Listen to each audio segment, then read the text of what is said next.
Со предизборен собир во Гостивар на кој беа представени кандидатите за градоначалници и општински советници, вечерва Демократската унија за интеграција започна кампањата за локалните избори.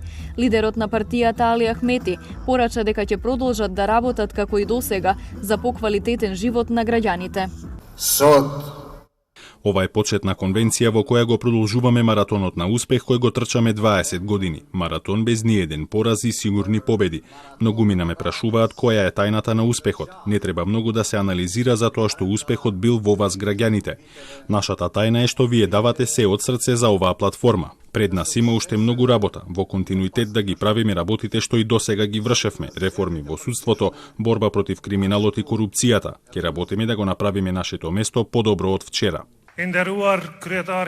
Бев активен член на подмладокот на ДУИ во Тетово неколку години, таму каде што наоѓате поддршка за да се развиете во духот на прогресивните политики на ДУИ. Заедно со една екипа од подмладокот сме подготвени да придонесеме за спроведување на креативни и иновативни проекти, продолжување на професионалната работа што заедно со Теута Арифи ја правиме за Тетово да оди напред како еден зелен и модерен град. ДУИ на локалните избори ќе настапи со 19 кандидати за градоначалници и 35 листи за советници. Невзат Бејта е кандидат за градоначалник на Гостивар. Во трка за нов мандат се и актуелните градоначалници Теута Арифи за Тетово, Рамис Мерко за Струга, Фатмир Дехари за Кичево, Хеку Рандука за Дебар и Висер Ганиу за Чаир.